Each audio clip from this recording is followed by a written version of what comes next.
profesionales que estamos en esta área.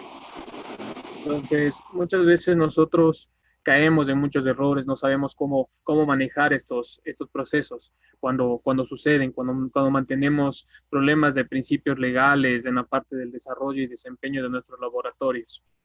Bueno, en este caso, nosotros como NAEM hemos preparado una pequeña charla informativa sobre estos temas para que estemos al tanto con una gran profesional que nos acompaña este día.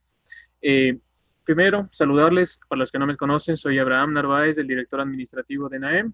Es un gusto poder compartir con ustedes este momento. También nos acompaña Natalia Herrera, que también les va a dar unas palabras de salud de este momento. Poder desearles una excelente tarde también, agradecerles y bueno, recordarles que el proceso de interacción es el siguiente. Como ustedes saben, aquí en la pantalla de Zoom tenemos un menú en la parte inferior donde podemos levantar la mano o dejar nuestro comentario. Con esa forma nosotros podemos dar acceso o participación en el proceso de la charla para despejar alguna duda. Si no, lo dejan en el chat y nosotros les daremos lectura para si hay dudas, preguntas o comentarios durante este proceso también. O lo podrá responder la experta que nos acompaña el día de hoy. De igual manera, al final y al cierre de la charla también damos siempre un espacio para poder responder inquietudes o también escuchar sus comentarios sobre estos procesos. Recuerden que por lo general nosotros tratamos de interactuar siempre con ustedes. El proceso de aprendizaje es siempre de un proceso de retroalimentación, así que también aprendemos mucho de sus vivencias y lógicamente hacemos un proceso de análisis de los mismos. Sin más que decirles y acotarles por el respeto a todos, vamos a dar inicio. El respeto del tiempo, ya saben, siempre es valioso, así que vamos a dar esta parte inicial. Bueno, solo para saludos en este lado voy a dar la voz a Natalia Herrera para que pueda darle su saludo y su bienvenida. Bueno, muchísimas gracias. Buenas tardes a todos. Estamos con personas de varias provincias. Les agradecemos a todos por su tiempo. Y pues bueno, igual estamos grabando la charla para las personas que por cuestiones de trabajo no pueden acceder y lo van a poder revisar. En esta vez, pues es un agrado para nosotros presentarles esta charla, puesto que hemos tenido muchas preguntas de esta área y pues obviamente no conocemos a fondo, ¿no? Entonces tenemos acá al especialista y pues bueno, para los que no me conocen, creo que la mayoría sí están personas que nos conocen. Mi nombre es Natalia Herrera, soy directora de gestión de NAEM y pues bueno, ya estamos acá como 5 años en nuestra empresa, llegando hacia ustedes para darles las mejores soluciones a sus laboratorios. ¿Sí? En esta vez tenemos del estudio jurídico especializado en derecho sanitario, tenemos a la abogada Sharon Jiménez. Ella es abogada de título de Tribunales y Juzgados de la República en la Universidad de las Américas, UDLA. Cuenta con una especialización en abogacía del Estado por el Instituto de Altos Estudios Nacionales, IAN, y una especialización superior en Derecho Procesal por la Universidad Andina Simón Bolívar. Cuenta con una amplia experiencia en Derecho Sanitario, habiendo ejercido funciones como directora nacional de gestión técnica de procesos sancionatorios en la Agencia de Aseguramiento de la Calidad de los Servicios de Salud, ACCES. Entonces, podemos decir que tenemos a quien preguntar directamente y pues nos va a sacar de las dudas que tenemos. Además, cuenta con experiencia en otras áreas del derecho a través de su ejercicio profesional en el sector público y desde el 2019 en el sector privado a través del libre ejercicio profesional como socia de Forsetti Jiménez Asociados. Este es el estudio jurídico que esta vez nos está acompañando y pues queremos conocerles. Les dejo igual, se va a presentar y pues posterior a ese, Abraham dará inicio a nuestra primera temática. Les voy a leer las temáticas que vamos a tratar el día de hoy. En primera instancia, Abraham nos va a ayudar o nos va a comunicar cómo debemos prepararnos para las inspecciones de Access.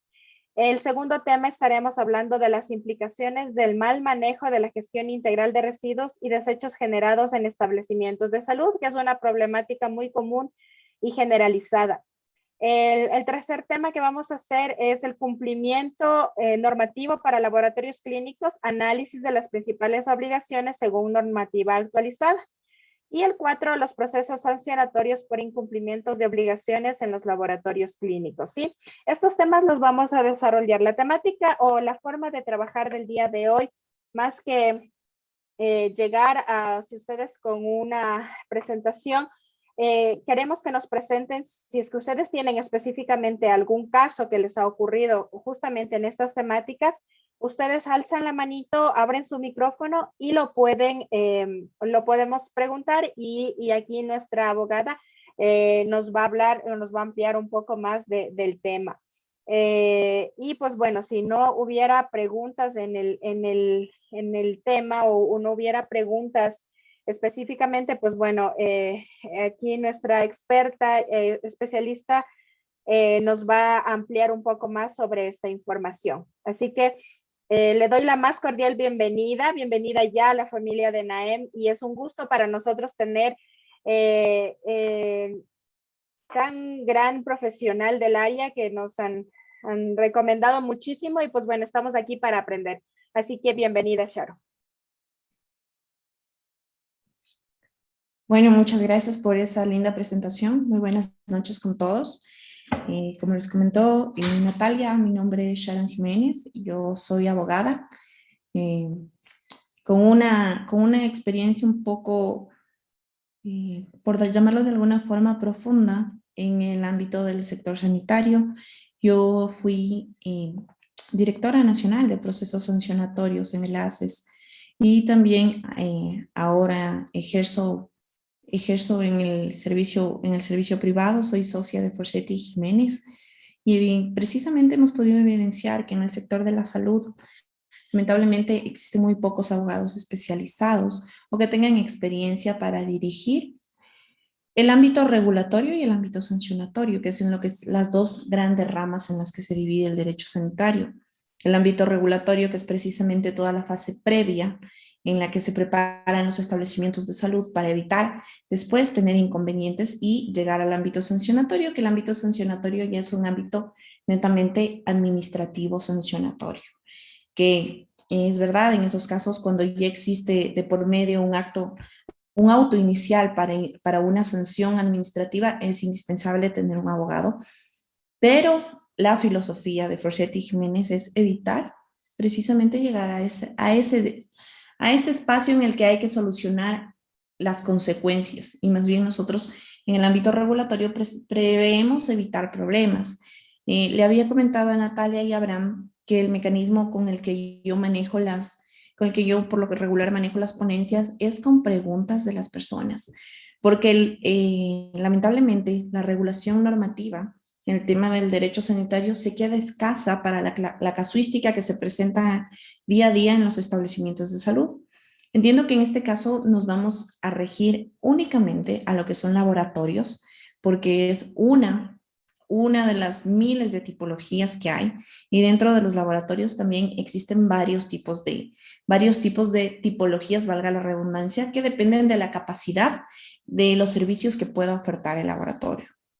Entonces, dadas esas circunstancias, he explicado un poquito más bien de los conocimientos que yo les puedo aportar. Sí quisiera que arranquemos con los temas que ustedes consideren más urgentes. Primero, en el manejo de la gestión integral de desechos. ¿Qué experiencia ustedes han tenido en las que sientan que tal vez les desborda la situación legal y que a veces se ven con ACES? Lamentablemente lo que a veces sucede es que como no existe una normativa fija, con ACES hay mucho espacio a la discrecionalidad. Y en la discrecionalidad pasan muchas circunstancias que no son provechosas para los establecimientos de salud. Entonces, no sé si podríamos arrancar ya precisamente con algún caso para irlo resolviendo, irlo solucionando y ir solventando las dudas que se generen, ¿no? Ya, si alguien tiene algún caso que, pues bueno, le ha sucedido, le ha pasado en sus instituciones, en sus laboratorios, es el momento justamente para poder preguntar, abrir su micrófono y en el caso que no tengamos, si es que no hay nadie en el chat, por interno igual me pueden escribir, pues bueno, Sharon nos va a ayudar con lo que comúnmente o a qué se ve involucrada en el diario convivir, ¿no? Que es, a veces tenemos cosas muy parecidas entre todos. Entonces, ¿alguien de acá? No. No, no tenemos ningún caso preestablecido. Bueno, mientras, tal vez yo voy a seguir avanzando un poquito y precisamente ahí van a ir saliendo los casos. Bueno, para el manejo integral de desechos, lo que exige la normativa y la regulación es que tengamos al menos, por lo decirle, se divide, es como un trípode, es un triángulo donde se sostiene el manejo integral de desechos. Es que tenemos que tener un proceso delimitado, un protocolo de gestión de desechos. Ese protocolo de gestión de desechos es importantísimo por dos circunstancias. Primero, porque es necesario para la calificación del establecimiento, porque un establecimiento de cualquier complejidad si no tiene un protocolo de gestión de desechos, no va a poder de ninguna manera calificarse y obtener un permiso de funcionamiento. Y dos, y es el más importante, porque si tenemos un protocolo de manejo de desechos preestablecido, que haya sido debidamente socializado y que cumpla con lo que dice la normativa, es precisamente donde vamos a poder solventar un adecuado disposición de los desechos. La disposición de los desechos desde saber a qué tipo de desechos se pertenece hasta saber cómo uno tiene que clasificarlo. E incluso hay desechos que a la vista no parecen desechos. También lo que tenemos, como les había dicho, otro de los puntales sobre el cual se sostiene el manejo de desechos es la capacitación. De nada sirve un programa de manejo de desechos si no ha sido debidamente socializado con todos los participantes del proceso, desde quienes hacen las tomas hasta quienes manejan la limpieza. Porque si no se cumple con el protocolo, por lo que puede generar es específicamente que alguno de los desechos no esté dentro de las maneras, dentro de los tachos de disposición que le corresponde, o que los desechos se acumulen y después no exista ningún protocolo y se maneje a libre albedrío. Y eso sí es un problema porque posterior a eso los protocolos van perdiendo fuerza y cuando pierden fuerza los protocolos, la capacidad de medir rendimiento de todos los interventores del proceso es difícil de valorar. Y tercero es que tenemos que tener la infraestructura adecuada. ¿Por qué la infraestructura adecuada? Porque si no contamos con los tachos, con los espacios, con el manejo intermedio de desechos y el manejo final de desechos, por más que tengamos las dos anteriores, no vamos a poder cumplir con el proceso. Entonces, si ya no, yo pensé que le podríamos manejar de una forma un poco más ágil en el tema de las preguntas y respuestas. Pero viendo que no hay como casos como tal, me voy a regresar al principio para explicar el tema del manejo de los desechos. Bueno, como ustedes deben conocer, una de las tipologías es la de los servicios de apoyo. En los servicios de apoyo están los laboratorios clínicos, están los servicios de radiología, están todos estos servicios que no son como tal paliativos, sino más bien son de diagnóstico. En ese sentido, dentro de los laboratorios, tenemos los laboratorios de baja complejidad, que en realidad yo recomiendo muy poco que sea una calificación de baja complejidad. ¿Por qué? Porque les permite hacer exámenes por lo general muy básicos, y en los exámenes que son muy básicos no existe capacidad de retorno o de rendimiento para el establecimiento. Los exámenes muy básicos, de todas maneras, van a necesitar el mismo personal, van a necesitar de la misma infraestructura básica que en todos los casos es un espacio físico, necesitan de los tachos, disposición final de desechos, necesitan de un profesional de la salud que sea el director técnico, se necesitan todas esas cosas que yo sí sugiero que se arranque siempre el establecimiento a partir de la mediana complejidad, que da un espectro más amplio en la oferta de servicios. Y eso significa un retorno más un retorno más asegurado y una capacidad de mantener el negocio en el tiempo.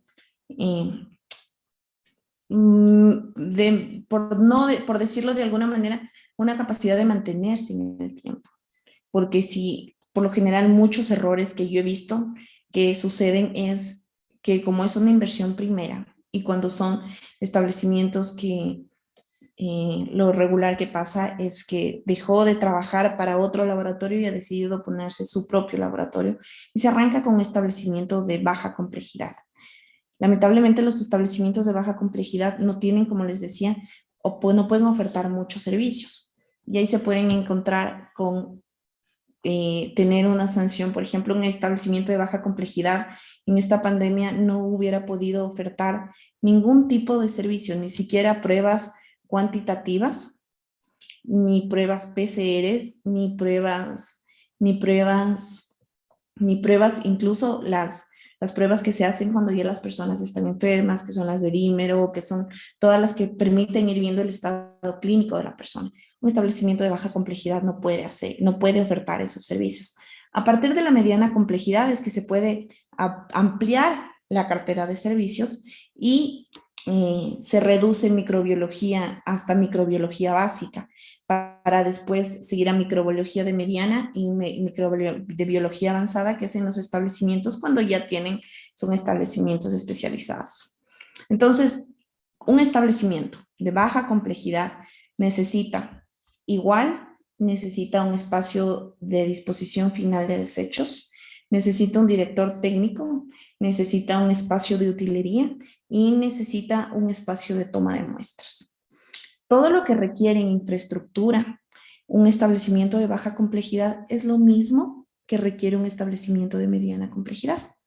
Sin embargo, en el establecimiento de mediana complejidad sí se puede ofertar mayor cantidad de servicios. Y ahí el truco o lo caro está en el equipamiento. Ustedes más que nadie, debe haber aquí muchas personas que son laboratoristas como tal, que saben que el equipamiento es los equipos, todo eso es lo que representa. Sin embargo, a partir de un establecimiento de mediana complejidad es que sí, ya se pueden utilizar mayor cantidad de equipos. ¿Y qué pasa? Un establecimiento de mediana complejidad ya se puede calificar como un tomador de muestras. Un tomador de muestras para alta complejidad. En el caso del COVID, puntualmente, ¿qué es lo que sucedió? Cuando se dieron cuenta que el INSPI no iba a poder responder a la demanda de las pruebas, empezaron a calificar a los establecimientos. Y se pudo evidenciar que a partir del segundo nivel de establecimientos de mediana complejidad es que se podían convertir en tomadores de muestras. Los tomadores de muestras igual son tomadores de muestras in situ, tomadores de muestras a domicilio y tomadoras de muestras como drive-thru. Entonces, ahí fue cuando se pudieron sostener los laboratorios durante la pandemia y donde ha sido el gran auge de los laboratorios. Yo trabajo con algunas instituciones y con algunos laboratorios que hasta el día de hoy toda su cartera de servicios más bien se ha volcado a, hago pruebas, si bien soy de mediana complejidad, no puedo procesar pruebas PCR, pero puedo procesar de antígenos. Sin embargo, capto el cliente desde la prueba PCR y después, si el cliente resulta positivo, voy a tener un seriado de exámenes sostenido durante al menos 15 días. A pesar de que yo no los pueda hacer muchos, que pueden ser exámenes especializados, yo puedo tomar la muestra y puedo redimir o remitir para que otro establecimiento lo haga y yo sacar el resultado. Eso con un establecimiento de baja complejidad no lo podemos hacer. Yo creo que dentro de los establecimientos de mediana complejidad hay dos tipos de establecimientos. Los establecimientos que, hablando en palabras muy morochas, es los que llegan con las justas a ser mediana complejidad y los de mediana complejidad que podrían calificarse como alta complejidad. Entonces ahí yo lo que siempre sugiero es tener claro hasta cuáles son las posibilidades de infraestructura de mi establecimiento. Porque si yo en este momento tal vez no tengo para adquirir para un equipo de no sé, de microbiología de alta complejidad. No me alcanza para un equipo de esos. Pero tengo el espacio físico. Hago la habilitación como mediana complejidad, generando espacios de toma de muestras, generando espacios, incluso pensando en otro establecimiento dentro del mismo establecimiento, lo que podría ser un consultorio general, que lo que genera ahí es, aparte de aperturar la cartera de servicios de una manera más amplia, lo que genera es que cuando hay un establecimiento dentro de otro establecimiento, cuando hay problemas de clausura, legalmente se pueden frenar los problemas de clausura. Entonces, este establecimiento de mediana complejidad que tiene la capacidad de convertirse en un establecimiento de alta complejidad, lo que yo sugiero es, ok, nos vamos a quedar en mediana, pero a la medida de las posibilidades hagamos un almacenamiento final de desechos grande que nos permita crecer y tengamos un almacenamiento intermedio de desechos que nos permita crecer. Tengamos puestos de tomas amplios porque ahí vamos a poder crecer y tengamos un espacio de procesamiento completamente higiénico y estéril. Porque muchos de... ¿Me escuchas? Sí, tenemos unas preguntas, no sé si te podemos cortar en lo que estás... Sí, solamente cerremos con el de alta complejidad y les decía, tengamos, por ejemplo, en los espacios estériles donde es el procesamiento. ¿Por qué es indispensable que donde es el procesamiento sean espacios estériles? Es precisamente porque a primera vista puede ser que no suceda nada, pero cuando existen problemas de humedad y cuando existen problemas de infraestructura, no van a calificar nunca para el siguiente nivel, que es alta complejidad. Entonces, en alta complejidad ya nos enfrentamos a otro desafío. En alta complejidad ya nos enfrentamos al desafío de tener una persona que tenga una especialidad para que pueda convertirse en el director técnico de alta complejidad y de esta manera llegar a la segunda etapa, que es la alta complejidad y la alta complejidad básica, porque también hay la alta complejidad de especialización donde se hacen pruebas de genética y pruebas de microbiología. Entonces, esto es como para darles un panorama general de en qué se dividen los laboratorios. Y ahora sí, más bien, ya con estos, abonando estos temitas para responder las preguntas y los casos que se hayan dado. Ya, muchas gracias. Tenemos primero Andrea, después tenemos Andrea Zapata, después tenemos Andrea Bustillos y por acá tenemos a Cristina Ganchala. Si es que puedes abrir tu micrófono, Andrea Zapata, por favor. Ya. Buenas tardes, Nati. Buenas tardes, doctora. Dos consultas. Tengo un laboratorio de mediana complejidad, pero voy a incrementar para hacer también un centro médico. Aquí unas adecuaciones. Y quería ver cómo es la distribución, la organización para los desechos finales, ya no, que sería solo de laboratorio, sino de todo el centro médico, como debería ser. Y otra consulta. Verá, de aquí, o sea, una doctora del ARSA me indicaba que de ley ya me toca implementar lo que es para hacer exámenes PCR, porque ya por la técnica de PCR ya no vamos a hacer solo COVID, sino también otras pruebas. Entonces me toca hacer eso. Pero la verdad no sé cómo tiene que ser la adecuación del área, cómo tiene que estar adecuado, qué requisitos nomás piden para ese cuarto donde va a ser solo para PCRs. Gracias. Ya. Bueno, en este caso son varias preguntas. Primero, es indispensable conocer la capacidad del espacio físico. Para tener un centro médico, ahí sí yo quería precisar, ¿será un centro médico o será centro médico es con al menos un médico general y dos especialistas? ¿Esa es lo que se va a plantear? ¿O sería solo un médico general? No, más o menos, o sea, no es solo un médico general, va a ser general, pero sí va a haber especialistas, también unas 3 personas más. Ya. Entonces, si vamos a tener, eso sí es un centro médico, porque muchas veces para nosotros como abogados lo comprendemos un centro médico así, pero muchas veces los profesionales de la salud ven un centro médico como que haya laboratorio, que haya un médico general y que tal vez haya un servicio de radiología. Para esto necesitamos en cuenta que los centros médicos necesitan un espacio físico de al menos 8 metros cuadrados por cada uno de los consultorios. Usted necesita al menos 2 consultorios dentro de su establecimiento y necesita un espacio abierto donde se pueda generar, se llama la jaula. Es una jaula donde, donde va a ser el almacenamiento final de desechos, que al menos debe tener 2 metros de largo por 1,20 de profundidad. Esto debe ser techado, cubierto, tiene que ser airado, y ahí se dividen los 3 espacios, que son para los reciclables, los infecciosos y los no infecciosos. Entonces, eso es lo mínimo que debe tener. También, como esta jaula tiene que estar, por lo general puede estar en las terrazas o en los espacios abiertos, esta jaula sí puede abastecer a los centros médicos, tanto como al laboratorio. Pero todo depende del volumen de gente que ustedes esperen tener. Porque si hablamos de una sala de espera que admite máximo hasta 12 personas, yo les hablo de que ese volumen está bien, pero si tenemos una sala de espera que admite más de 50 personas, significa que tenemos que tener al menos 3 consultorios más el del médico general, más un espacio de procesamiento de mediana complejidad. Todo depende, siempre en los espacios, como les digo, tienen que medir que dentro del espacio les alcance al menos 3 consultorios, como les dije, con al menos 8 metros cuadrados.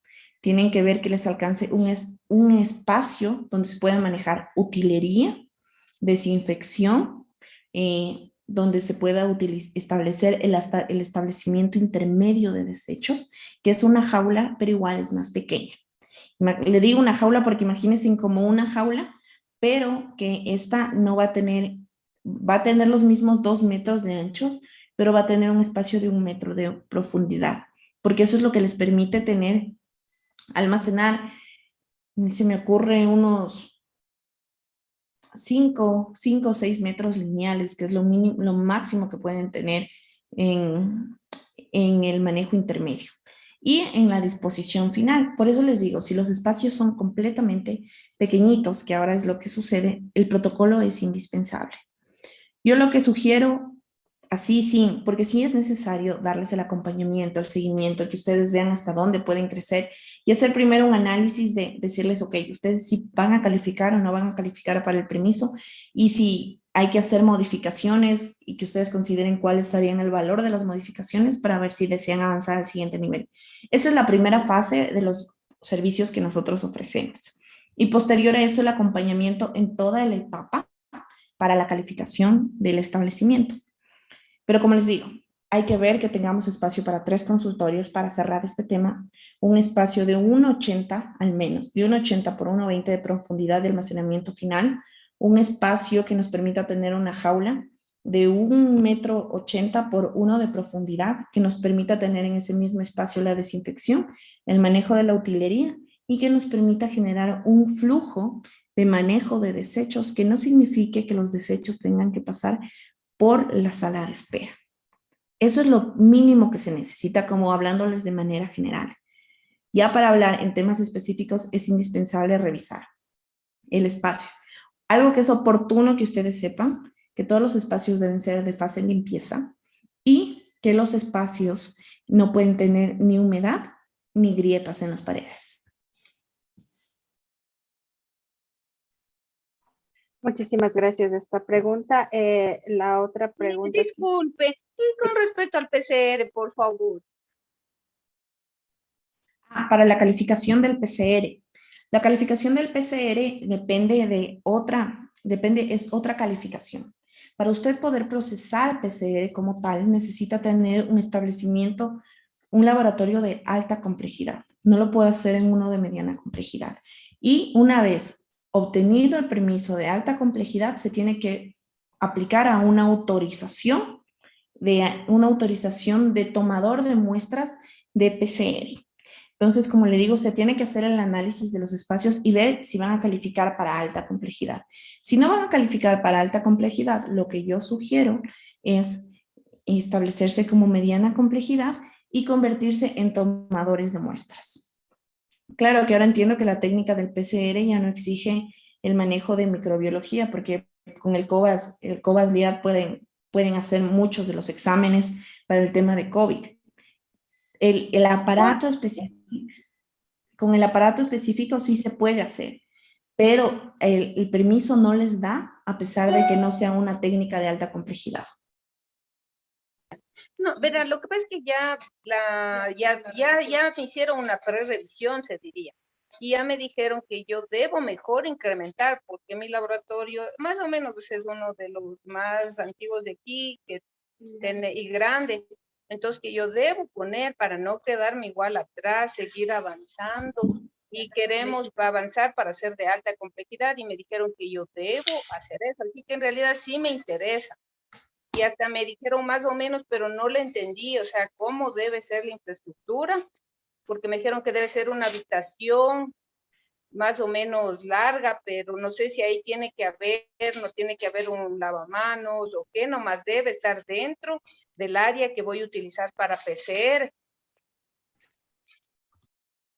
Bueno, ya como para cerrar esta pregunta, como le digo, es importante hacer una revisión técnica de los espacios, en primer lugar, para ver si califican.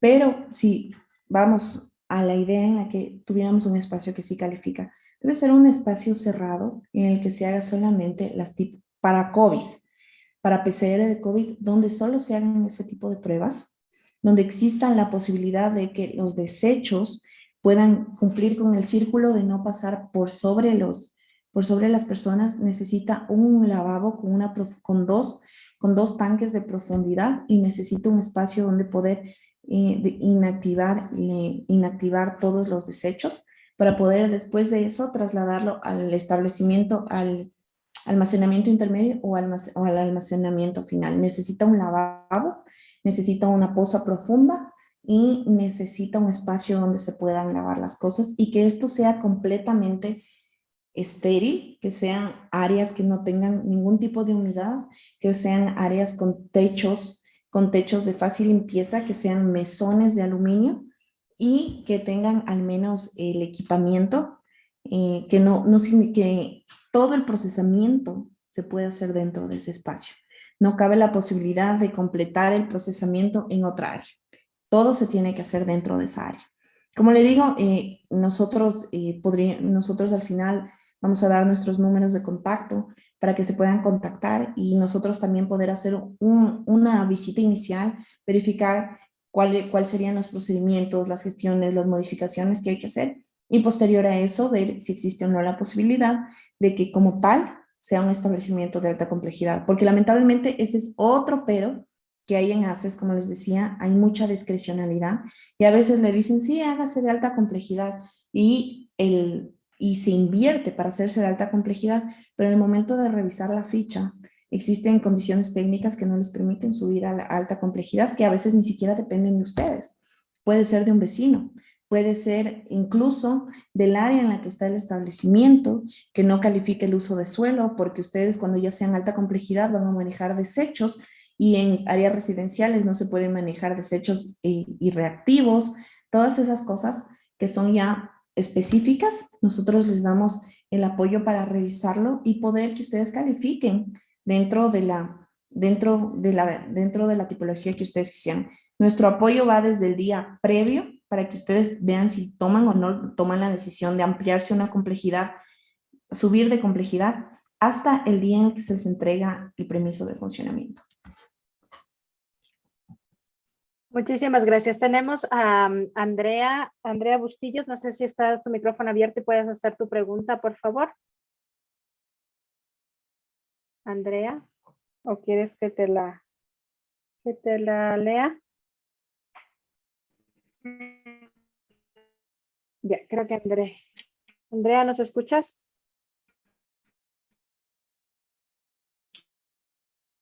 Perdón que te corte, solamente para que esto pueda fluir un poquito mejor. ¿Qué te parece si delimitamos un espacio de 4 minutos para resolver cada pregunta? Perfecto.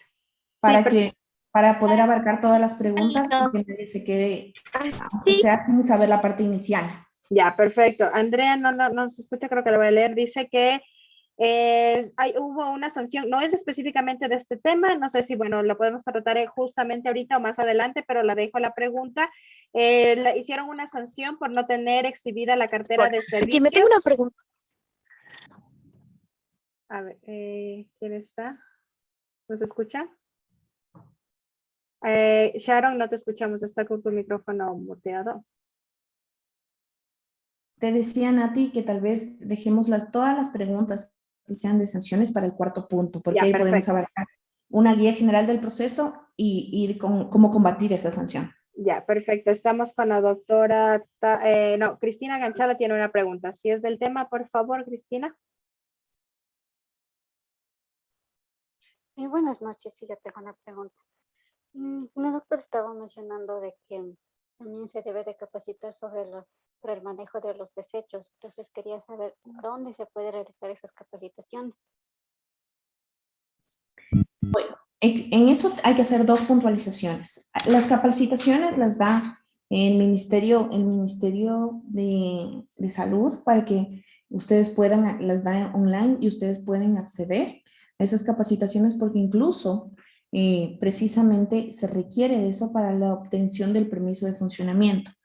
Ahora, eso difiere de la capacitación del protocolo propio que ustedes tengan para el manejo dentro del establecimiento.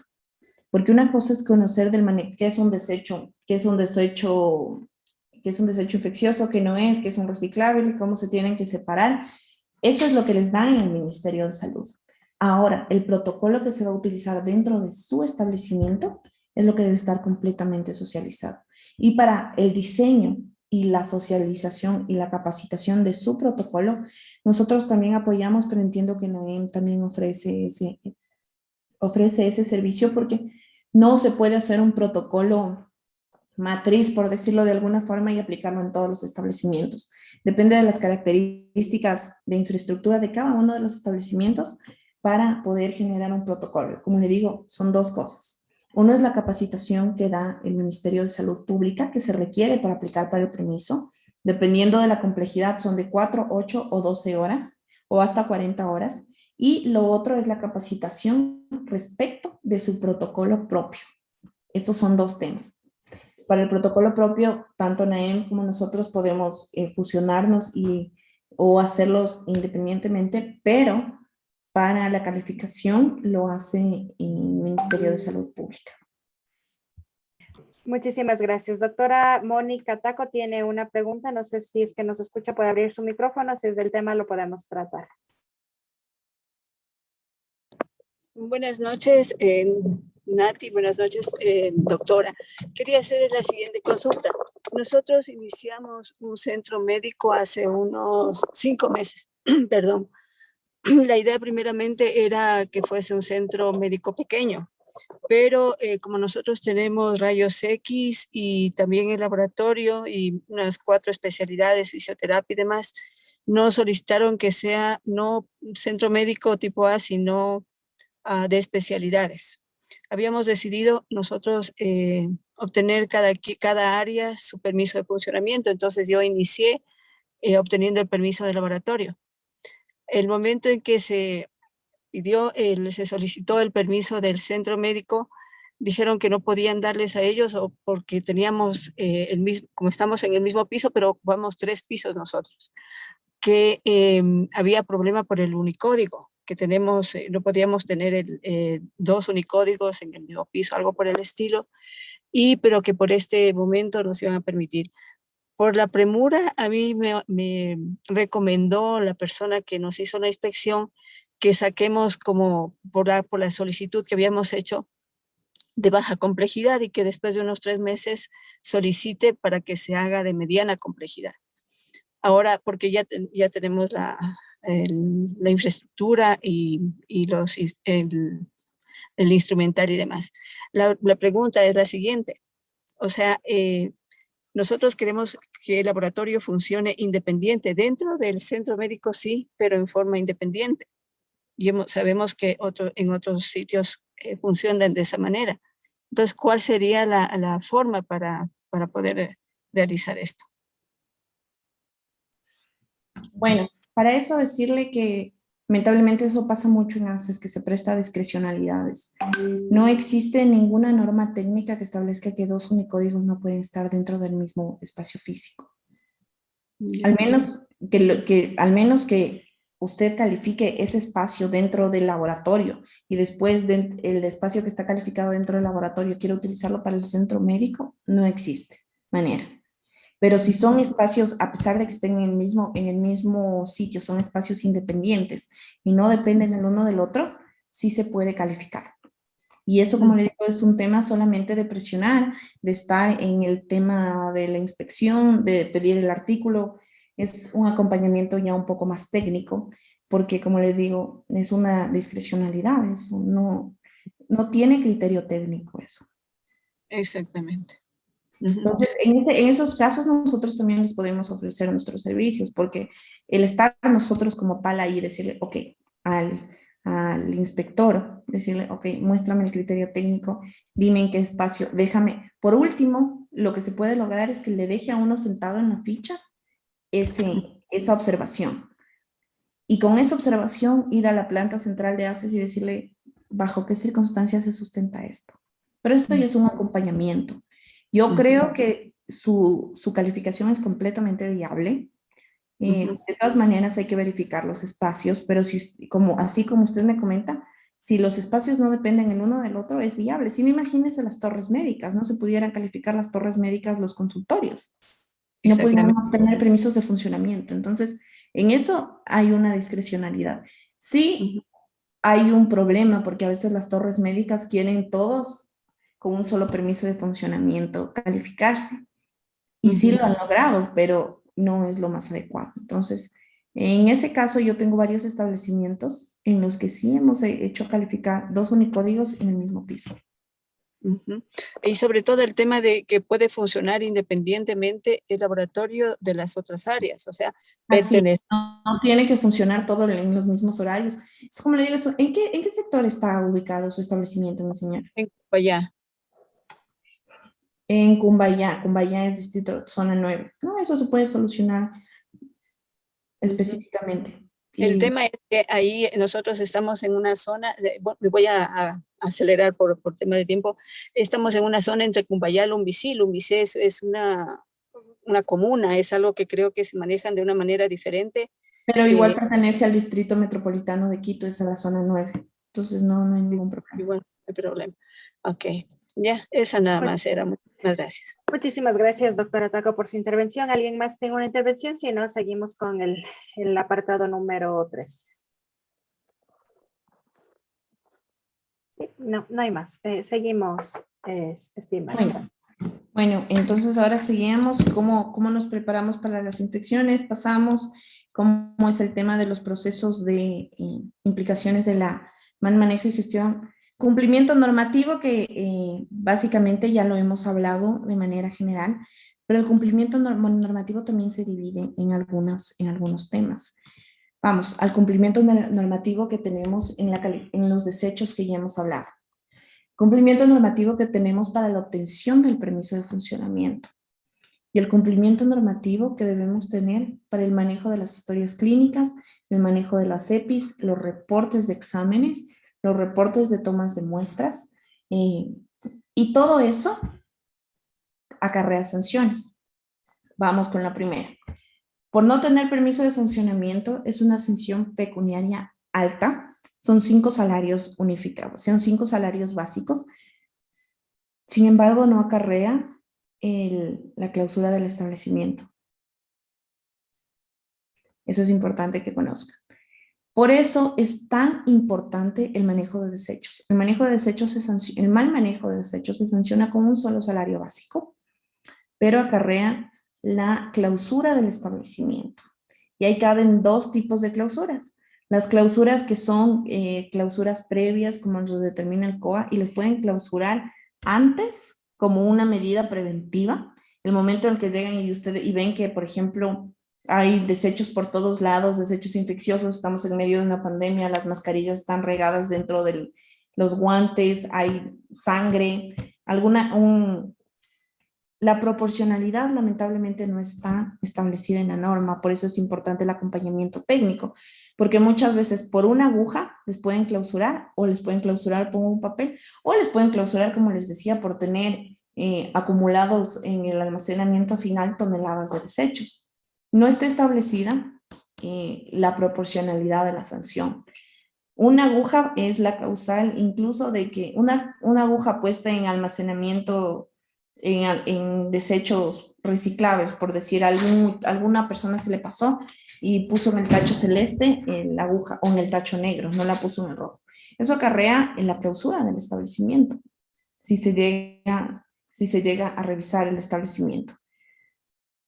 Pero La clausura, la pregunta, ¿cuántos días clausuran y de qué depende si voto 1 o voto 10 es la misma sanción? no, por un problema es que no está establecido, eso no está establecido en la ley cuántos días de clausura son, pero dice se clausurará el establecimiento y al menos son 3 días de clausura. Pero me ha pasado mucho que les clausuran horas o les clausuran meses. Por eso les digo, es importante, yo siempre, cuando sucede algo y ya está, le dice y le voy a clausurar, yo lo que les digo es, no les dejen poner el sello de clausura hasta que llegue el abogado que le va a dar la asistencia técnica. Porque en el acta en la que le ponen el sello de clausura es donde uno define cómo será el proceso sancionatorio que se viene después. Si uno logra definir en el acta, es como decirles el parte policial exacto. Si no hubo acta, estamos al otro lado, porque hay muchos inspectores que no manejan acta, pero si hay acta y en esa acta logramos establecer, fue un algodón mal puesto, fue esto, logramos describir qué fue lo que originó la sanción, después podemos aplicar a proporcionalidades y yéndonos con otras normas como son el COA, como son la ley, como son los reglamentos, y ya podríamos manejar la situación. O incluso se pueden hasta evitar las clausuras. Eso, y me faltaba un aspecto, que es el aspecto del manejo de los datos de las personas. En los laboratorios clínicos manejamos datos muy, muy, muy sensibles, sobre todo a partir de mediana y alta complejidad. Ustedes deben saber que cuando ustedes se constituyen como tomadores de muestras, sobre todo en los temas de pandemia, existe una regulación específica en que les obliga a reportar de manera casi diaria cuántas muestras se han tomado y a qué laboratorio se ha remitido. Les obliga a llenar un EPI para ir calculando para que el Ministerio de Salud tenga las herramientas para calcular el impacto epidemiológico que está generando la enfermedad. Y también, ustedes al recibir toda esa información, se convierten en custodios de la información. Los datos clínicos están calificados como información personalísima en la ley de datos.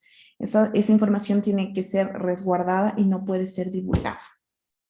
Entonces, en eso también es necesario tener un protocolo. Y decirles que esas sanciones son acumulables. Por ejemplo, ustedes no tienen un manejo de archivo, no tienen un manejo de historias clínicas. Y se quejaron 2 personas. Y después ya se enteraron que se quejaron 2 personas, va una tercera, va una cuarta. Esos casos no se pueden acumular en uno solo. Al ser derechos de cada una de las personas, se maneja individualmente casos. Y las sanciones son acumulables y se genera un inconveniente súper serio, incluso que puede tener después sanciones civiles y penales. Por ejemplo, se me ocurre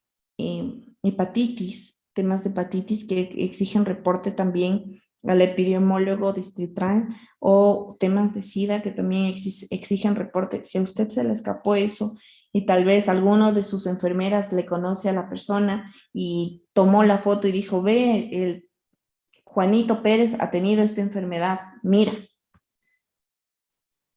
Si usted no tiene al interno de su establecimiento, no tiene un contrato de confidencialidad, de manejo de datos, con las personas que administran los datos, que llenan el sistema, que les toman la lista, está realmente expuesto a que sucedan cosas de este tipo.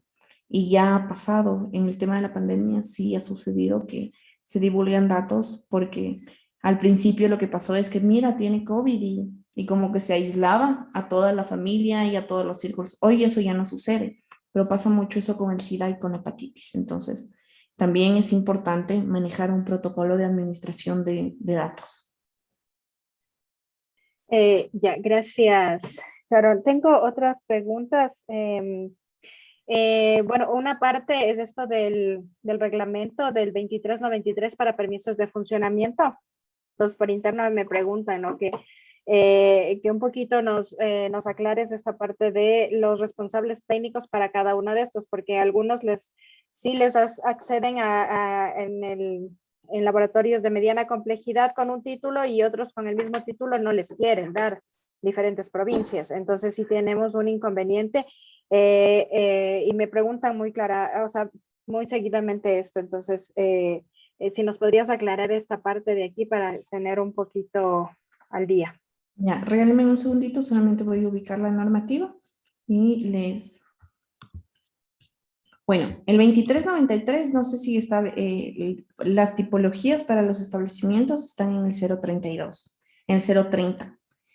Y en el 032 están las tipologías. El 2393 creo que ya se quedó un poquito de lado. Es en el 032 donde se hacen las calificaciones para los permisos de funcionamiento. Lo que establece más que la norma como tal, lo establece la ficha. La ficha te establece la capacitación, la capacidad técnica que debe tener. Para un establecimiento de mediana complejidad tiene que ser un patólogo. Y para un establecimiento de alta complejidad, lo que dice la ficha es que tiene que ser un patólogo con una especialización. Eso es lo que hace. Porque justamente por la pandemia se abrió a la parte de los ingenieros en biotecnología para la parte de molecular. Entonces, están con eso. Se dio permisos de funcionamiento como responsables técnicos a ellos. Sí, pero la norma no los contempla. Bueno, aquí un poquito, justo hablando del acuerdo 2393, en ese se establece toda la estructura en cambio del personal, en cambio. En el artículo 11 y 12 y 13, ahí pueden verle más o menos en los párrafos A, B y C, describe la tipología de profesionales que pueden estar ahí. Entonces, en el primero te habla de los licenciados biotecnólogos, que es la clase A. Ellos pueden estar a cargo de laboratorios de baja complejidad. En la tipo B están bioquímicos y patólogos. Y en esta parte que tenemos también el C, lógicamente los profesionales de cuarto nivel, bioquímicos, patólogos y las demás ramas con especialidad de cuarto nivel, pero en el área que van a abrir. Por ejemplo, si es un área de biología molecular, en este caso debe tener la especialización de cuarto nivel para esa área. Entonces, así es más o menos en esta parte para el representante técnico, quien va a estar al frente de los procesos. Entonces, en eso ya es algo que se ha estructurado y que más de la mayoría por lo general lleva. Hubo bastantes cambios y aperturas en esta parte de COVID-19 por situación emergente, pero es igual, se irá regulando a lo que ya se ha manejado de la forma cotidiana también. Sí, ahora lo que tendremos que ver es porque para las tipologías de los establecimientos de salud, ahora se regula con el 030 establece las tipologías y el 032 establece para otorgar los permisos de funcionamiento. Y esa es precisamente, entre otras, una de las precisiones que no se realiza. Por eso da un espacio tan amplio a la discrecionalidad. Perfecto. En cuestiones de otro reglamento, me dice si es que un laboratorio está autorizado para toma de PCR, pero por el momento no se están realizando esas tomas. ¿Puede ser motivo de sanción? Y el otro de la misma pregunta. Y además, como ellos remiten a otro laboratorio, cobran un valor adicional por la toma fuera del valor que está precisado, $45. ¿Habría sanción? Sí. En eso está plenamente establecido que el tarifario de precios lo establecerá la autoridad sanitaria. Y el tarifario de precios es ya establecido generalmente por un acuerdo ministerial, el de $45 para las PCR. Entonces, si se quiere remitir lo que se sugiere es poner en las facturas que la prueba cuesta 45, el transporte, el envío 7 en o punto. por cualquier otra circunstancia distinta a la prueba como tal facturar. Pues los que les cobran a ustedes, no sé, envío, transporte, manejo, disposición al otro laboratorio. Pero la prueba no puede costar como tal más de $45. Eso sí tiene una sanción. Está establecida en el artículo 243 de la Ley Orgánica de Salud. Permiten un segundito, solamente voy a ubicar el artículo como tal para darles el sustento técnico. De igual manera, si se toman muestras de PCR sin tener la habilitación, también genera una multa, porque es que el establecimiento haga más allá de su calificación, que igual son cinco salarios básicos unificados, al igual que por no cumplir con el valor de los $45. Están establecidos en el artículo 243 de la ley.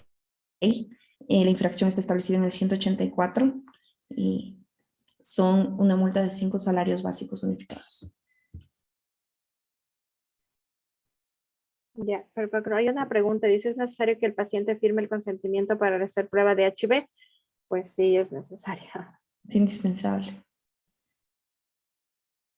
Es indispensable que firme el consentimiento informado, y ellos lo que es indispensable es la cadena de custodia que debe haber respecto de esos documentos y respecto de a quién se entregan los resultados.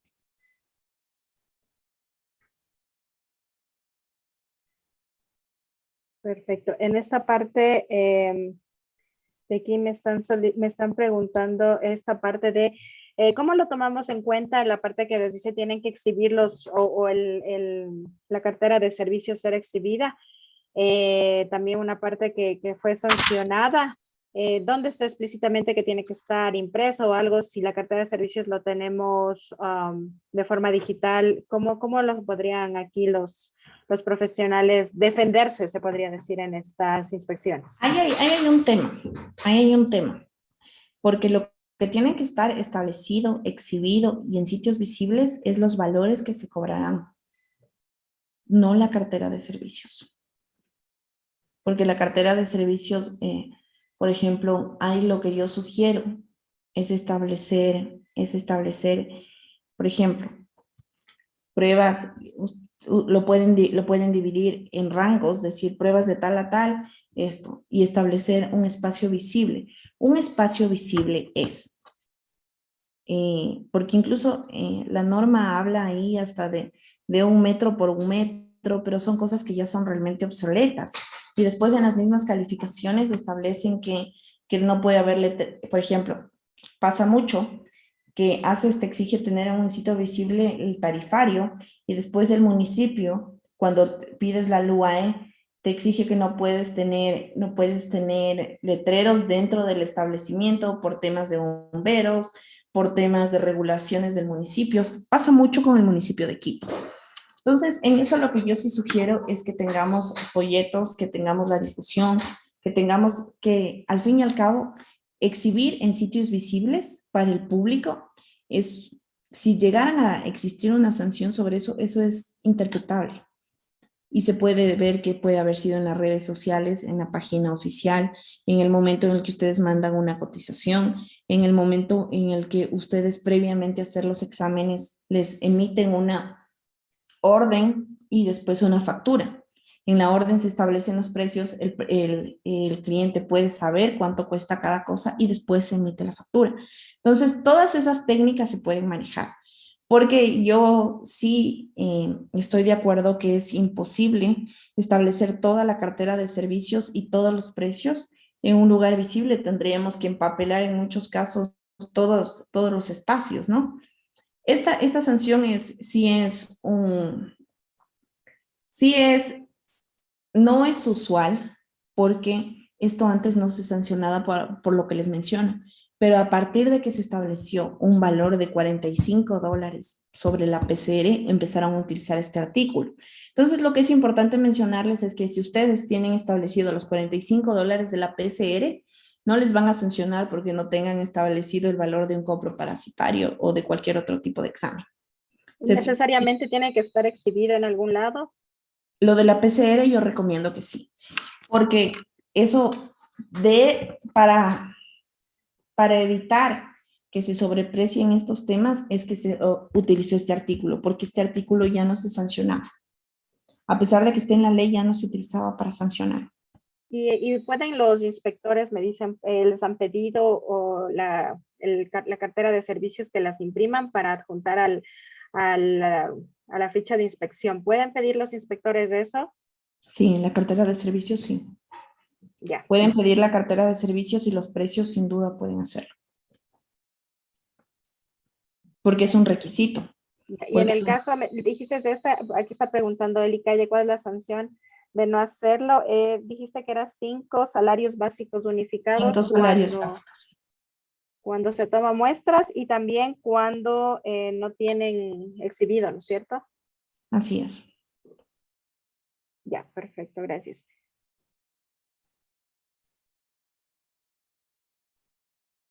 Y ahí cuando, por ejemplo, también ahí tienen que ver quién toma la muestra. Porque pasa muchas veces que se toman muestras y me pasó en un caso, se pudo desvanecer sin duda, pero fue un caso en el que se hizo una biopsia dentro de un laboratorio. Se sancionó tanto al laboratorio como al profesional de la salud, porque esto lo hizo una enfermera, sin el acompañamiento de otro profesional. Entonces, ahí se sanciona y ahí sí, la multa es la clausura del establecimiento. Cuando una de las personas no hace más allá de la capacidad técnica que tiene él, sí dan la clausura del establecimiento.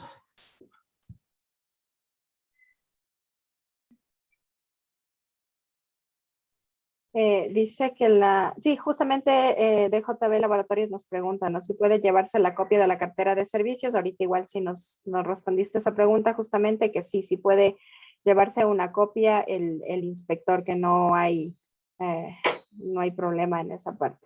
Sí, por eso lo que yo siempre sugiero es que no todos los pacientes necesitan saber de todos los precios de todos los servicios, pero los pacientes sí necesitan saber cuánto les van a cobrar a ellos por los servicios que les estás ofertando. Por eso yo sí considero oportuno que se maneje una orden que puede ser una suerte de cotización o lo que sea, donde el paciente vea los precios y después de eso una facturación, ya cuando el paciente haya decidido.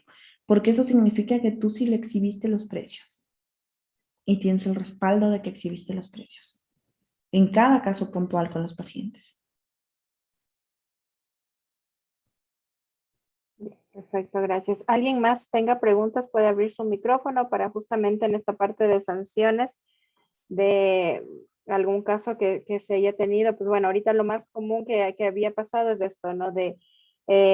Por no hacer, o sea, que no estaban calificados para tomar muestras de COVID. Andrea tiene una pregunta, dice. Antes de cerrar el tema de la exhibición de los precios, una vez que se haya iniciado un proceso sancionatorio, es importantísimo ver el auto inicial, porque tuve algunos casos en los que, a pesar de que en la ley está establecida la infracción, les iniciaban un proceso sancionatorio con un acuerdo ministerial. El acuerdo ministerial que establecía que no se puede cobrar más de $45. Entonces, ese acuerdo ministerial no tiene capacidad sancionatoria, es una capacidad informativa. Entonces, es importante que si alguno de las personas tiene un proceso sancionatorio iniciado mencionando el acuerdo ministerial, existe la posibilidad de bajarse esa sanción. Ya, perfecto. Hay una pregunta de Andrea, dice Andrea, ¿puede haber clausura de laboratorio por realizar pruebas COVID independientemente de la prueba sin tener permiso? Clausura, nos está hablando de clausura. ¿Puede haber clausura o la otra? O de igual manera, ¿puede haber clausura por no tener orden médica por dicha prueba? Sí. Si lo haces sin orden médica, si lo haces sin cumplir el procedimiento del EPI, sí. ¿Por qué? Porque hay el artículo en el que se establece que estas son emergencias, y en el caso de emergencias, el la Autoridad Sanitaria Nacional va a ir dando las directrices sobre la marcha en los casos de emergencia, solo para el tema de la pandemia. Si en el tema de la pandemia no cumplieron con el EPI, sí puede ser una causal de clausura. Pero ahora les explico cómo funciona, cómo opera ACES. Puede ser lo que ellos observan, que usted esté infringiendo. Pero por lo regular ACES siempre se va a ver a desechos. Entonces, si usted puede ser que esté incumpliendo esto de exhibir los precios, o puede ser que esté incumpliendo esto de hacer más allá de lo que le dan sus capacidades técnicas o su permiso de funcionamiento, pero ellos los que van a observar es desechos. Y encontrar en desechos, yo que fui directora nacional, encontrar un desecho mal dispuesto es lo más fácil que hay en un establecimiento de salud. Y al fin y al cabo le van a clausurar por desechos o por un reactivo caducado. O por un insumo caducado, que es igual mal manejo de desechos. Le van a clausurar por eso. Entonces, por eso les digo, cuando ya estén en el marco en el que les cayeron por una cosa, siempre se van a ir hacia los desechos. Siempre se van a ir hacia los desechos y se van a ir hacia los insumos y los reactivos caducados. Por eso es importantísimo que la persona que maneja el inventario sepa que está, porque a veces incluso en la época de pandemia sabemos que los guantes no caducan, pero tienen fecha de expiración. Y en la época de pandemia estaban vendiéndose guantes con expirados, porque la demanda era altísima. Entonces, sí va a pasar esas cosas. Van a buscar cómo clausurarles por mal manejo de desechos. Muchas gracias. Justamente en esta parte, por un poco ahondar en esta parte de las clausuras, nos manifestabas que no hay algo específico que nos diga, por tal razón les voy a clausurar 3 días, porque dices que hay por días, horas o meses. Eso simplemente al momento no nos podemos defender o cómo nos podremos hacer, eso depende de qué. ¿De qué depende de que nos pongan el tiempo? Bueno, en la ley no está establecido las leves, graves y gravísimas que tienen todas las sanciones. Porque si nos dijeran la sanción mal manejo de desechos es una sanción gravísima y las sanciones gravísimas se sancionan de 5 a 15 días hábiles eso no existe en la ley orgánica de salud. Existe en el COA. Y para utilizar el COA es importante que ustedes sepan que el Procurador General del Estado lo que hizo es, sobre la Ley Orgánica de Salud y el COA que maneja todos los procesos administrativos sancionatorios, le puso primero la Ley Orgánica de Salud y en segundo lugar le puso al COA para que se utilicen en normas de carácter supletorio. Entonces, ahí sí ya depende mucho de la técnica del abogado, de cómo evitar la sanción. Cómo invoque el abogado, como les digo, cómo haga que genere desde el parte que se establece, qué se llevaron, qué fechas se clausuraron, cómo se estableció. Todo ahí sí depende muchísimo de cómo el abogado vaya manejando el caso. Ya, nos están preguntando por interno qué significa el COA, qué es el COA, dónde buscan el COA. Ay, mil disculpas, ¿sabes? Ese es un defecto que tenemos los abogados, de hablar solamente con las iniciales de las leyes. El COA es el Código Orgánico Administrativo. Ahí se establecen todo el manejo de todos los procesos sancionatorios y se establece todas las normas de carácter administrativo que se pueden utilizar en estos procesos. Pero de todas formas, como les digo, es un poco ya experiencia poder utilizarlo de manera genérica en los casos de la Ley Orgánica de Salud. Perfecto, muchas gracias. La doctora Susana dice, si no tenemos permisos para hacer pruebas de COVID, pero nosotros como profesionales los realizamos por seguridad personal y de mi familia, ¿hay alguna sanción? Sí. Sí, es que la habilitación lo que dice es para realizar la prueba, no significa que incluso uno mismo se realice. Realizar pruebas para las que el establecimiento no está habilitado, independiente de para quién sean de origen y de destino, establece la misma sanción que les había mencionado antes. Muchas gracias. Las pruebas rápidas es necesario llenar la hoja EPI. No, en las pruebas rápidas no nos solicitan EPI, ¿no? Eso, como les digo, en el protocolo del manejo de las EPIs sí nos pidieron EPIs, que tengamos EPIs incluso para las pruebas rápidas. En julio del año pasado tuvimos que hacer EPIs incluso para las pruebas rápidas. Tuvimos un caso grande de que las pruebas rápidas siempre van acompañadas de una prueba PCR, por lo general. Cuando ya una persona ha sido diagnosticada positivo, ya tiene un EPI. Y ese EPI, para darle seguimiento, incluso nos pidieron de las pruebas rápidas. Pero el reporte es solamente de las pruebas PCR. Esas son las incongruencias del Ministerio de Salud. ¿De qué le sirve que le pidan a usted una EPI para una prueba rápida si ese EPI no se va a reportar? Pero nos pidieron, a mí personalmente me pidieron de las pruebas rápidas EPI. En julio del año pasado. No he tenido que volver a vivirlo, pero yo con los establecimientos que trabajo prefiero que llenen el formato y que ellos lo tengan archivado, porque en cualquier momento la ley sí les da y la normativa sí les da para pedir en el marco de una emergencia sanitaria todos los mecanismos que les permitan calcular el impacto de la pandemia. Perfecto. No sé si alguien más tiene alguna pregunta justamente de esta parte sancionatoria, de casos que les hayan sucedido en las inspecciones, sobre todo, ¿no? En las inspecciones corremos mucho con esta parte de que no tenemos los papeles habilitados, de que justamente por A o B razón ese día pusimos una torunda con sangre en el tacho negro. Y, o sea, justo llegan, ¿no? A la inspección y vemos, ¿no? Cómo debemos, como en esta parte, ¿no? Ya estamos un poco más claros de cómo nosotros podemos defendernos, a quién podemos acudir si es que tenemos esta problemática y lo podríamos tratar de una mejor manera para no llegar a esto, ¿no? A que en el parte, como dicen, en este parte, que decimos una comparación al parte policial, cómo ellos van a presentarlo para que las sanciones pues sean mínimas en el caso, ¿no? Otra es que, pues bueno, vamos a ver que los acuerdos del el 0032 y el 0030 debemos tomarlos en cuenta para poder tener los permisos de funcionamiento y la tipología de los centros que vayamos a tomar en cuenta. Las sanciones en algunas de estas son acumulables, también tomemos en cuenta esta parte de acá.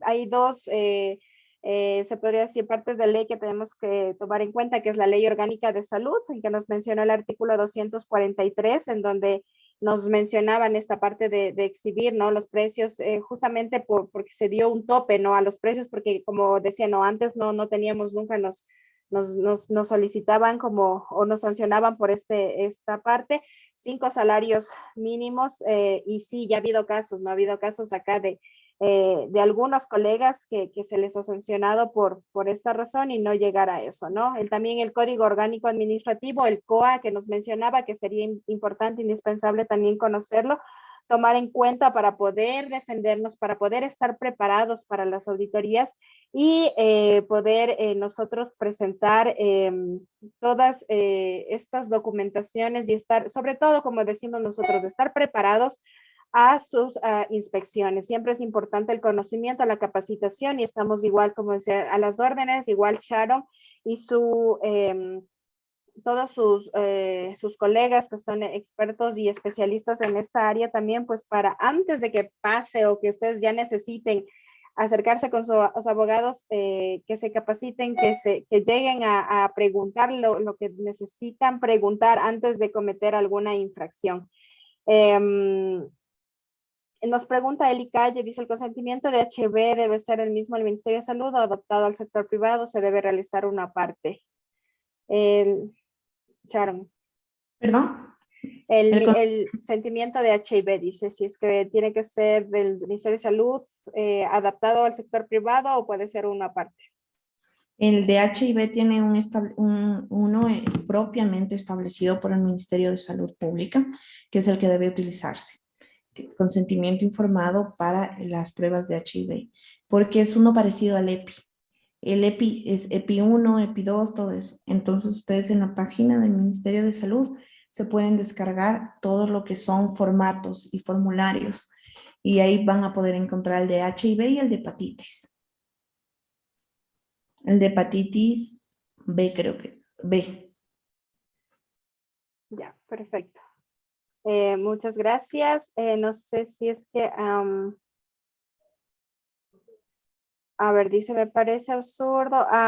Azucena, cuando permitieron hacer las empresas manejar por un auxiliar de enfermería, lo hacen en las casas y nosotros no podemos, es un impedimento más que ilógico. El de hacerse las pruebas ellos o sea, entre los que trabajan ahí, sus familiares. Sí, como decía, no hay muchas, como decías, incongruencias del ministerio, cosas que se pueden tomar para cada uno Claro, interpreta de una forma. como les digo, nos pedían EPI sobre las pruebas rápidas, pero que no las reportemos. ¿De qué sirve un EPI no reportado? De nada. El EPI sirve para calcular el volumen de la pandemia, el manejo epidemiológico como tal. Y primero, que te pidan un EPI sobre una prueba que no diagnostica una enfermedad es absurdo. Y segundo, que después de eso no reportes es otra cosa más absurda, pero sí, así es las solicitudes del ministerio y del ACES, ¿no? Que ahora también es importante comentarles que ACES se mandó un acuerdo ministerial para que se una nuevamente a ARSA, pero es posible que eso nunca pase. Están ahorita manejándose conversaciones para que ACES y ARSA se mantengan separados. Incluso existe un proyecto más innovador que es convertirle a ACES junto con ARSA en una superintendencia. Ya. Otra pregunta dice, el consentimiento de hepatitis B también es importante hacerlo firmar, es sujeto a sanción. ¿Perdón? El consentimiento de hepatitis B también hay que hacerlo firmar y es sujeto a sanción. Sí. Ahí yo tengo una imprecisión. La hepatitis B es de contagio sexual, ¿no es cierto? Sí, sí. Ajá. Yo siempre me confundo entre la A y B. Sí, la B es de contagios sexuales junto con el HIV. Y esto pertenece a un dato completamente personalísimo, que si no está con EPI, si no está firmado el consentimiento y si no tiene cadena de custodia de la información en cualquiera de esas tres etapas, es sancionable administrativa, civil y penalmente. Ya, perfecto. Entonces, no sé, Cristina tiene una manita alzada. Cristina puede abrir su micrófono para preguntar. Estamos concluyendo esta parte. Gracias. Si no se hace firmar el consentimiento del VIH, ¿cuál es la sanción? Es mal manejo está establecido en el mismo 243. Permítame, le establezco, son 5 salarios básicos y puede, del HIV no, pero en el tema del COVID sí puede generar la clausura del establecimiento.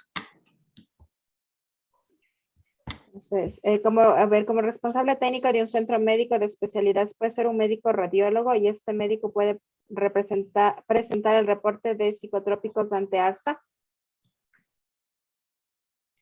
¿Psicotrópicos ante ARSA o ante ACES? Los psicotrópicos se presentan ante ACES y solo un bioquímico puede hacer el reporte de psicotrópicos. Ya, y puede ser responsable técnico el médico radiólogo de un centro de especialidades. De un centro de especialidades, no. Necesita ser un especialista, un médico especialista, o en cualquiera de las ramas que se puede ser un pediatra, pero no un médico radiólogo. Ya, eso tenemos de preguntas. No sé si alguien más tenga alguna pregunta, algo que le ha sucedido. Pues bueno, este es un tema súper amplio. Hay muchísimas aristas en que las podemos tratar. Hemos tratado de tenerlo, pues aquí el privilegio de tener la asesoría como más personalizada con ustedes, algún caso o algo que les haya sucedido a ustedes para guiarles, para llegar hacia ustedes. Le agradecemos mucho. Pues si no hay alguna pregunta, si no quieres concluir con algún tema específico para finalizar. les voy a pasar igual el contacto de la abogada Sharon Jiménez para que lo tengan ustedes, puedan hacer consultas ya especializadas, específicas para sus centros, para que hagan revisiones. Igual nosotros como NAEM estamos en esta parte de realizar alianzas y poder complementarnos, ¿no? Complementarnos tanto nuestras asesorías con la experiencia ya en la parte legal, que nos ayudaría muchísimo para que todos los profesionales que quieran cambiar de tipología, quieran ampliar, quieran hacer centros médicos, no tengan estos inconvenientes, ¿no? Y pues bueno, para eso, no sé, igual Abraham, si es que quiere ahondar en esta parte y pues terminaríamos con Shar. Abraham, ¿me escuchas?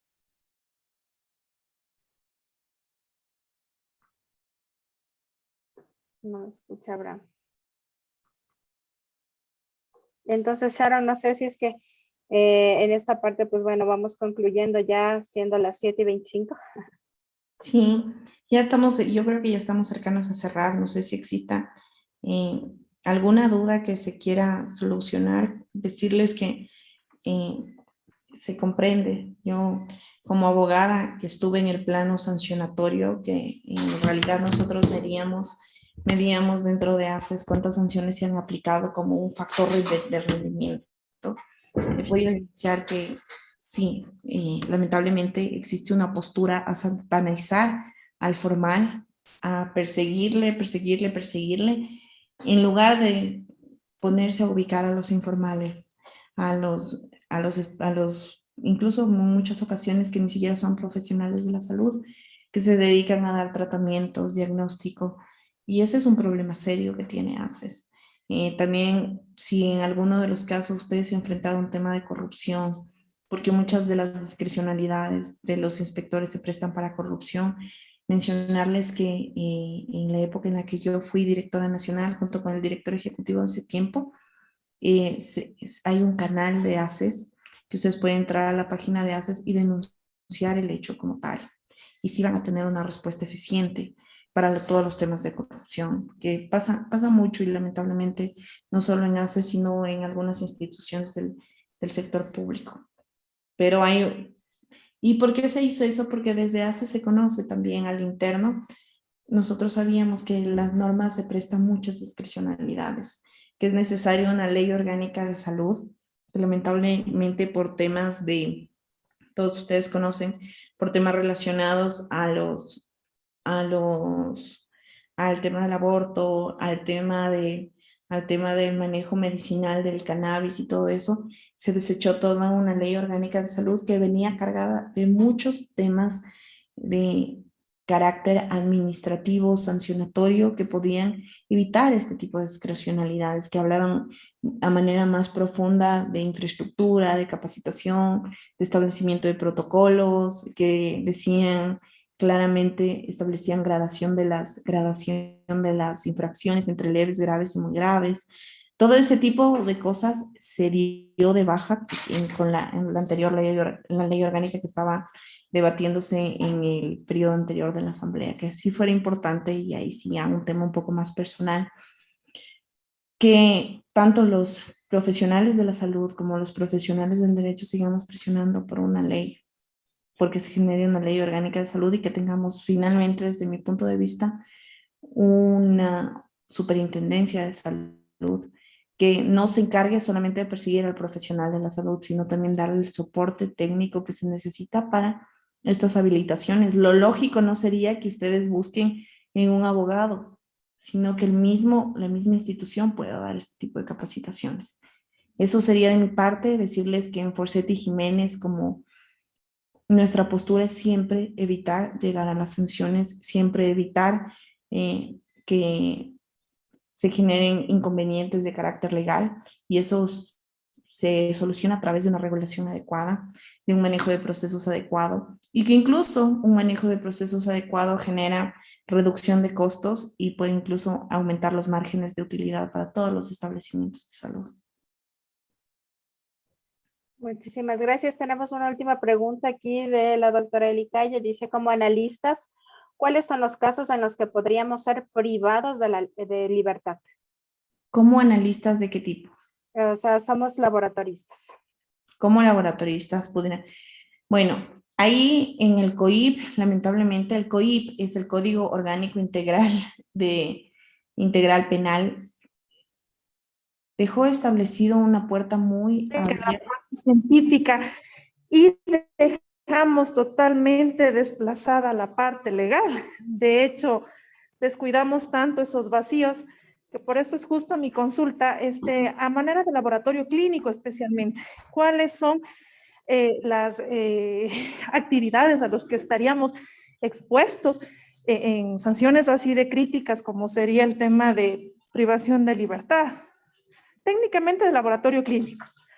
Bueno, les voy a comentar un caso en el que pasó en una clínica aquí en Quito, que diagnosticó con COVID a toda una familia y la familia no tenía COVID, lo que generó una discriminación primero en la organización a esta familia, y producto de esta discriminación generó un tema de una enfermedad de carácter, una enfermedad mental en uno de sus hijos, generó ansiedad y todo esto, todo lo que generó el tema por el que estábamos pasando. En esos casos se quiso plantear una acción penal, porque en el Código Penal se establece que la negligencia profesional es causal de privación de libertad y de una sanción puede ser de 1 a 3 o de 5 a 7 años. Lo que ustedes siempre tienen que observar es el efecto de lo que pasó con esa negligencia. El efecto de esa negligencia sí pudo haber sido un linchamiento mediático, sí pudo haber degenerado en una enfermedad emocional, pero no le costó la vida a esa persona. Entonces, siempre la negligencia profesional es un tipo penal tan abierto que lo que obliga para saber si es causal de ser privados o no de libertad es precisamente que exista un daño y que este daño sea un daño que no se pueda reparar en una persona. Entonces, por ejemplo, si ustedes a una persona que tiene HIV le dan un falso negativo de HIV y esta persona sigue 4 meses sin hacerse un tratamiento, sí puede ser causal de ir a la cárcel, porque es un daño que se puede medir, que se podía haber evitado y que es irreversible. Perfecto. No sé si ahí estamos claros, Eli, con la pregunta a que tú te referías.